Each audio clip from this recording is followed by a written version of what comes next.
त्यानंतर ज्या काही दोन निवडणुका झाल्या त्या निवडणुकीमध्ये लोकसभा आणि विधानसभेच्या निवडणुका एकत्रितरित्या झालेल्या आहेत.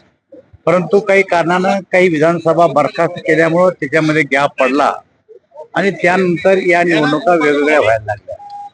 परंतु एकूणच देशाची आर्थिक स्थिती पाहता अशा प्रकारच्या निवडणुका या देशाला बार बार परवडणाऱ्या नाहीत. आणि म्हणून या देशाचे प्रधानमंत्री नरेंद्रभाई मोदी यांनी रामनाथजी कोविंद यांच्या अध्यक्षतेखाली एक समिती नियुक्त केली. या समितीने जगाच्या पाठीवर जेवढे काही देश आहेत त्या देशातल्या निवडणुकीचं अवलोकन केलं आणि कोणत्या देशामध्ये कशा पद्धतीच्या निवडणुका होतात या सगळ्यांचा अभ्यास करून एक रिपोर्ट तयार केला आणि त्यानंतर एक बिल तयार झालं आणि केंद्रीय मंत्रिमंडळाने त्याला मान्यता दिली आणि आज लोकसभेमध्ये त्यावर चर्चा होणार आहे. मला असं वाटतं की मोठ्या प्रमाणावर पक्ष जे काही असतील आता त्यातले मेजर पक्ष याला पाठिंबा देतील अशी आमची अपेक्षा आहे. कदाचित चर्चेनंतर हे बिल स्टँडिंग कमिटीकडे जाईल आणि त्यानंतर त्याच्यावर पुढच्या अधिवेशनात कदाचित शिक्कामोर्तब होईल अशी आमची अपेक्षा आहे. सर हिंदी में जानना सुधीर मुनगंटीवार तर नाराज आहे, काय सांगाल? दिल्लीत जेपी नड्डांची भेट घेणार असल्याची चर्चा आहे. काल गडकरी यादीत नाव होतं तरी कापलं गेलं असं तिथे हे बघा, सुधीर भाऊ भारतीय जनता पक्षाचे ज्येष्ठ कार्यकर्ते, या राज्याचे अध्यक्ष राहिले, वेगवेगळ्या प्रकारचं दायित्व त्यांनी यशस्वीपणानं सांभाळलेलं आहे आणि आता कदाचित पक्षानं त्यांच्यासाठी एक वेगळा विचार केला असेल. त्यापेक्षा एक वेगळी मोठी जबाबदारी पक्ष जर त्यांच्यावर देणार असेल तर त्यासाठी सुद्धा कदाचित त्यांना या मंत्रिमंडळात घेतलं नसेल. पण त्यांना मंत्रिमंडळात घेतलं नाही याचा अर्थ सुधीर भाऊची उंची कमी होईल असं मला स्वतःला वाटत नाही. भारतीय जनता पार्टीमध्ये त्यांना मानणारा एक मोठा वर्ग आहे, तेव्हा पक्षाचे एक निष्ठ कार्यकर्ते, त्यांची नाराजी वगैरे काही असेल असं मला स्वतःला वाटत नाही. माझी त्यांची भेट झाली नाही. मी रात्रीच नागपूरला आलो.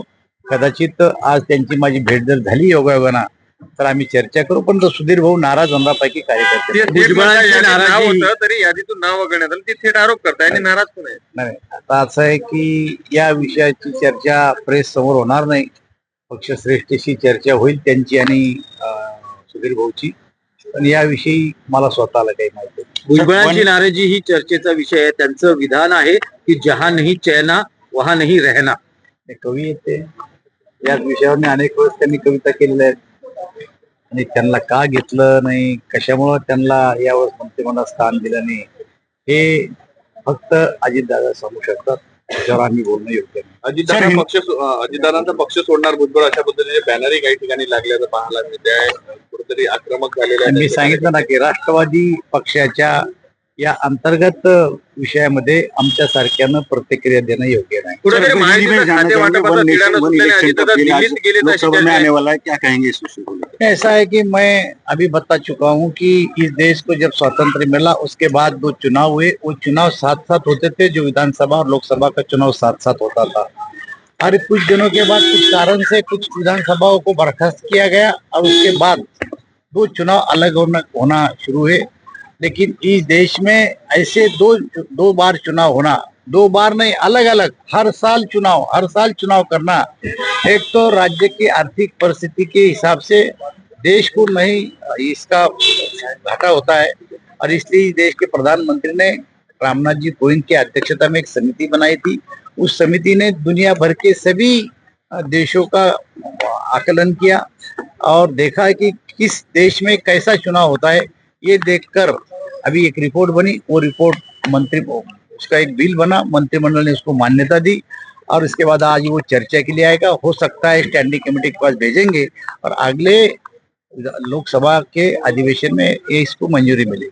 क्या कहेंगे जिस तरीके से नाराज चल रहे हैं सुधीर मुनगंटीवार, क्या कहेंगे इस विषय? मुझे ऐसा लगता है कि सुधीर जी बिल्कुल नाराज नहीं है. पार्टी के हमारे नेता है और उनको मानने वाला बहुत बड़ा वर्ग हमारे पार्टी में है.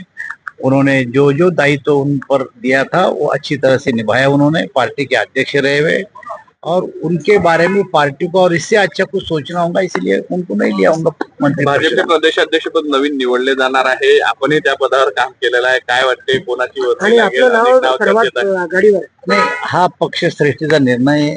याविषयी आत्ताच काही विचार करण्याची गरज नाही, कारण बावनकुळे जी आता प्रदेश अध्यक्ष आहेत ते जरी मंत्री असले तरी ते अजून काही काळ या पदावर राहू शकतात, परंतु जेव्हा कधी ते या पदाला सोडतील त्यानंतर या विषयाची चर्चा करता येईल.